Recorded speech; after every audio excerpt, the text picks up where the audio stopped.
دا یوه تحفه مدام راته پرېږدي چې رانځي زخمونه مې د زړه پاس ږدي چې رانځي ډډه ووهم دیوال ته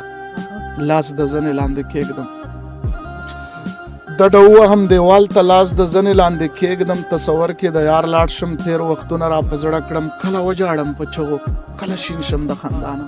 نه خان زکات ویستلو نه یې رورو نه یې پلارو نه خان زکات ویستلو نه یې رورو نه یې پلارو ضرور به د دې پیغلې نه سوالګره جوړېده نور د خپل ذات د دایرې نه بهر نه وځمه مړ دې شم مړ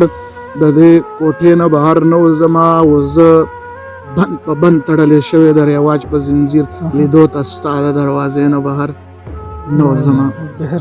زم حوصله به د تلو نه غورځوم زم حوصله به د تلو نه غورځوم رشتې پرېږدم خو پښتو نه غورځوم زم حوصله به د تلو نه غورځوم رشتې پرېږدم خو پښتو نه غورځوم نه نه دروغو ته رښتیا نه وایم نه نه ایمان په پیسو نه غورځوم نه نه دروغو ته رښتیا نه وایم نه نه ایمان په پیسو نه غورځوم زه مړه ستا په شان په سر یې نږدم او زه اهمیت د شملو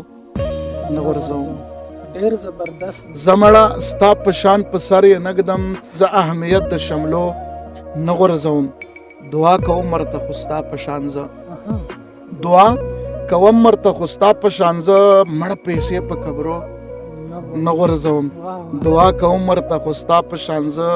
مړه پیسې په قبرو نه غورځوم زه میلمه کېږم خو د وخت میلمه وم ځان ورته پوخ پوش نه غورځوم مننه زه میلمه کېږم خو د وخت میلمه وم ځان ورته پوخ پوش نه غورځوم دا ځل مې نه پېژندل بیا که خیر وي دا ځل مې نه پېژندل بیا که خیر وي ولالونه یار په میرو نه غورځوم نور فکرمنده ترېنه ځان ټولوم نور ورته ځان په لمبو نه غورځوم نور فکرمنده ترېنه ځان ټولوم نور ورته ځان په لمبو نه غورځوم زم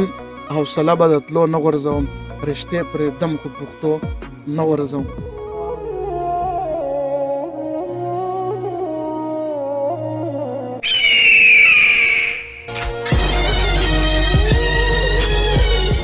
علیکم مینوالو زه یم ستاسو ورور یاسین اسیر راغلی یم د یو داسې نوموړي شخصیت خواله چې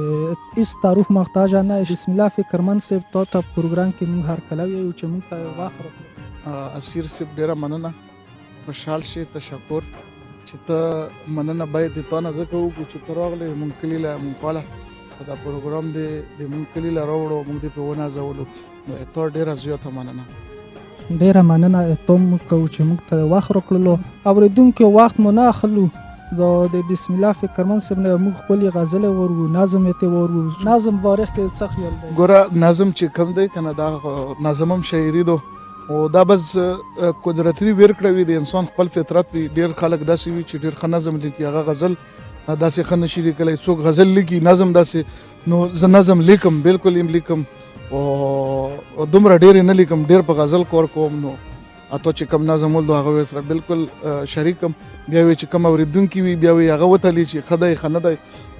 او سره انشاءالله شریکم اول وی سره هغې نه مخکې نوی غزل وی سره شریکم چې دا یوه تحفه مدام راته پرېږدي چې رانځي دا یوه تحفه مدام راته پرېږدي چې رانځي زخمونه مې د زړه پاسه ږدي چې رانځي دا یوه تحفه مدام راته پرېږدي چې رانځي زخمونه مې د زړه پاسه ږدي چې رانځي دا مینه د جنون دی او کنه مرض د سترګو دا مینه د جنون دی او کنه مرض د سترګو بېماکه مې د سترګو اوښکې ځي چې رانځي دا مینه د جنون دی او کنه مرض د سترګو